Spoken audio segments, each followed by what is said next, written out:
Hello and greetings, my fellow Londarkians, and welcome to a discussion video about the new expansion Tales from the Far Territory and some of the stuff that happened at launch as well. Because I feel like I would be remiss. I really didn't want to have this video, but unfortunately, there's some stuff you can't ignore and some stuff the community wants to talk about. And I've been covering the Long Dark for 8 years. I kind of think I like to think I'm the kind of the historian of the Long Dark at this point. I've been covering it every day for 8 years. So let's talk about everything about the expansion. It is out now and it is fairly working. If you did see in the live stream, Erica and I a little bit of Aurora. I just actually had a video for the Glimmer Fog. Kind of interesting. And not really that deadly, I would say. Make some cans in case I do need those. But I will be playing a little bit in the background as we were talking. Because it launched yesterday. And as you saw in my live stream, I had to do a little bit of tap dancing. I did because it launched very, very broken. So broken, in fact, that it actually broke your game even if you didn't buy the expansion. Now, to Hinterland's credit, they did get it fixed that day. But I did see Raph on Twitter. And I knew for a fact that he knew this didn't work. You've got to know this didn't work as the developer of the game. Did you try reinstalling it? Did you try restarting Steam? That's a delaying tactic. You had to have known that was not the problem. The problem actually was in their code on their end, some entitlements on products as well. You had to know. That was just, it's the equivalent of trying to turn it on and off. I don't know what to tell you on that end. But I was panicking.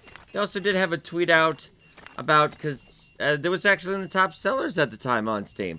I mean, something to, even noted something I probably shouldn't talk about right now, but as you are having your entire player base on PC not able to play the game, maybe it's best not to gloat. But that's alright. I mean, yeah, they worked really hard on this. Let's also talk about communication. Also do apologize because something I got wrong as I was going over through the notes and looking at all the dev diaries, etc. I kind of misread this a little bit because there was a lot to gloss over. I thought there was going to be a $5, apologies if I did say that, I did say this, a $5 discount for people who previously owned Long Dark. They said there was a slight discount.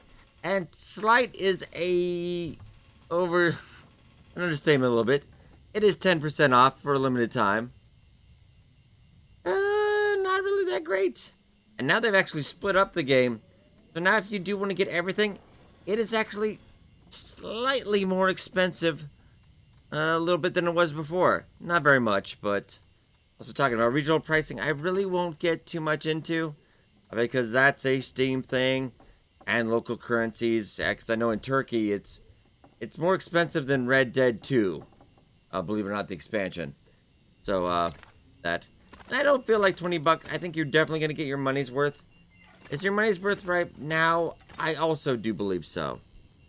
But let's also talk about, because on Twitter, he stated that they over communicated, and then some people still didn't get it, even the most hardcore players. You did not over communicate. You listed all these features, and you did say in one of the dev diaries what's going to be in that, but you didn't really say what was not going to be in it.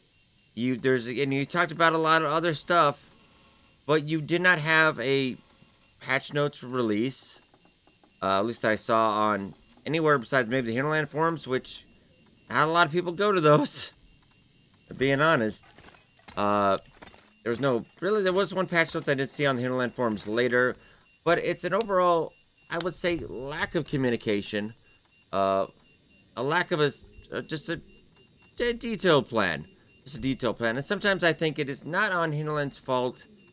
I often think that they do need a PR community manager that a lot of games have. I know a lot of community managers, and also that plane is so loud.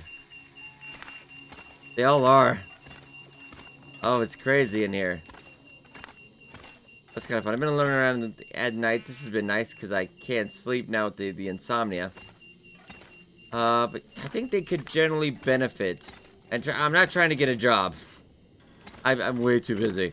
I don't want that job. No. Like, I need a PR, man. I don't need another one.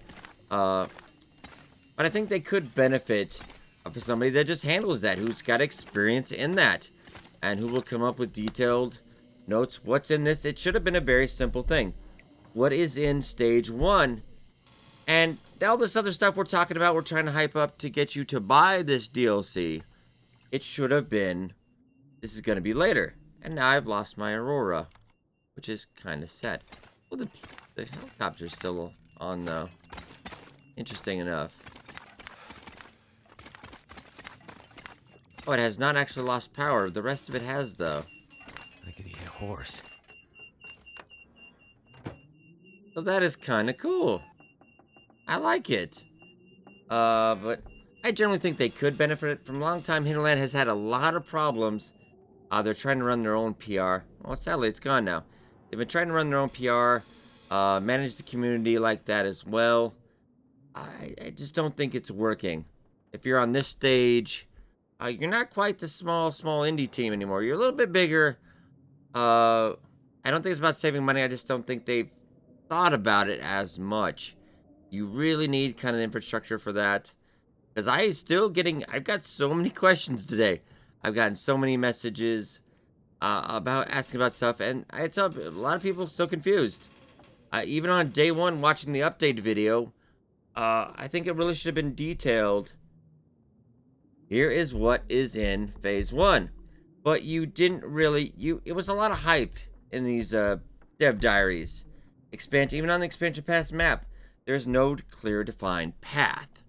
What's this stage? What's going to be on that stage? How can we trust a team to do this in a year in 8 to 10 week cadences when you don't detail what you're working on? What is going to get done here? What is get done and done? I know it's a lot to ask because things go wrong. Trust me, I was tap dancing for an hour and a half in front of hundreds of people. I know things go wrong, but I think it would behoove you as well as a team to have, this is what's going to happen here.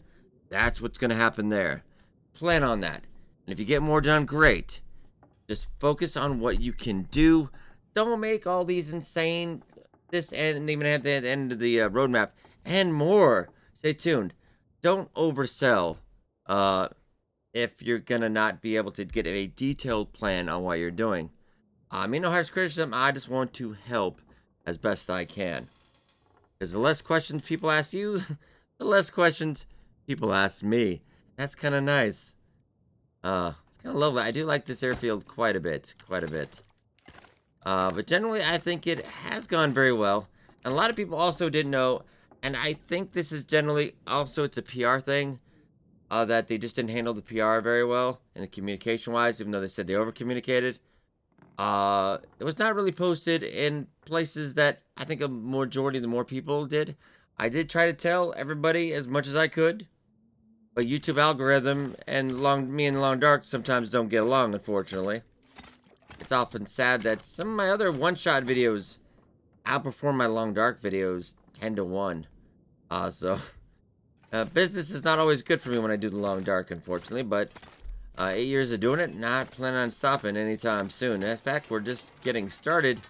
If this does, and I think this will be successful by the end, I think there will be at least another year of expansion passes. I should really get a light while we're doing this, because it's a little bit dark. If we have any lantern, I think I probably do.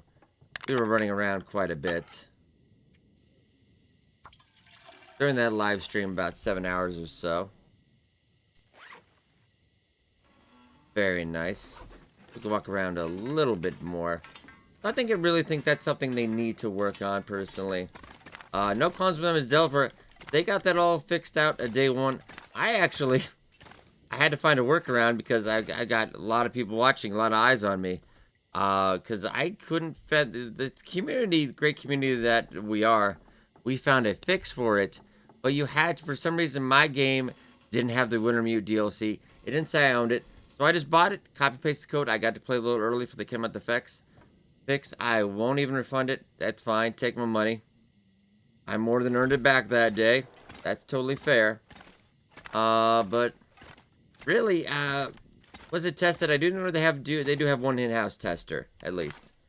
But and stuff goes live, but there's some things, and also afterwards they had to patch because a lot of the items were just sitting like a developer was testing or something in the survival mode.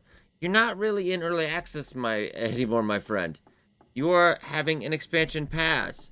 You are not in early access. You cannot treat it like early access. So I think there needs to be a different mind frame in that as well. Nowadays, early access, yeah, you could just, we'll fix that later. But you're selling a pass, and a pass isn't early access. You think, hey, this is going to be, we're going to be rolling out more stuff as long as it is, but this is what initially. And it's going to work. I know that's a hard ask in the industry these days sometimes, but to Hinterland's credit, they worked throughout the night, as did I, really. And they got it done. But then also Raph went on a lot about review bombing. Aren't looking for anything logical, like money. They can't be bought, bullied, reasoned, or negotiated with. Some men just want to watch the world burn. And I did put a positive review. I have enjoyed it. But the way it was handled was not well. I cannot defend the way it was handled. It was not handled very well leading up to launch and launch day. But I think we can all take a lesson and learn from this. But yeah, don't review bomb. If you did not enjoy the DLC, I also don't praise and stand it, because when it came out and it was broken, I saw at least a dozen or so plus reviews of people saying, I want to support Hinterland. I haven't played it yet, but I enjoyed it. That is also not a proper review if we're going to play devil's advocate. You are putting a review, and other people will be influenced by that review, like I influence this by videos I do and stuff. You got to keep this, on point specific. If you didn't play it, really not a good idea to throw out a positive review. I know you want to help, but it doesn't shine a good light on that. Right now, the DLC's sitting at about 70%, only about 400 reviews. I'll have to dig in to see. I haven't checked yet how many copies it did sell. I don't think it's out for sale on consoles. I know Epic, they did pull it, like you couldn't buy it. I think that's probably out now as well. But also, on consoles, it is coming out in February. Mac build delayed till January. Switch is March. If you're getting on that end. I won't be overcoming any of the DLCs on the other, unless Hinterland gives me keys for those. I really don't want to spend any extra money covering stuff I'd probably just cover on PC. And generally, you get a little bit earlier on PC as well. But all right, in the next videos, we will also talk about what is in the, because really, Forsaken Airfield, the transfer hub, the transition area is in the DLC. Item variants, which is nothing, amazing. Nothing amazing. I'm not going to say my Lantern Field at this point talking. But it gives a little bit of variety. And the crampons. Is that a ton? I think it is enough for a decent amount of content. I've thrown $20 on far less. So I think definitely price will be worth it now. Remember, the price is going to go up. It is questionable at this time if it's going to be worth the $30 they say at the end. Because then you're getting into almost the price of the full game. And it's going to be questionable. We'll have to see. Let's see. I'll keep a close eye on this one. I'm being very unbiased on this. I'm a big Hinterland fan. I love them. I don't want to, judge unless I have to. But I think it definitely could have gone better. But I think it's only going to get, definitely could have gone better. But I think it will get better from here. I hope Hinterland takes a note of this. And really, I think it is just, you need a proper PR. You need proper lines of communication. And somebody to go over some of that dev driver and other stuff. I mean, as the CEO, you may think that look right, but have a couple people look it over. Get a general pool of what people think. Like, hey, what about this and what about that? And just brainstorm. Just make sure everything crystal clear in the future. But all right, ladies and gentlemen, that's my dime. Hope you guys enjoyed. Be sure to subscribe. More Long Dark content as we'll be covering the FAR expansion. We also got our old Interloper and Dead World challenge. I'll be hopping back and forth from the time capsule build as well. I hope you guys enjoyed, and I will see you in the next video.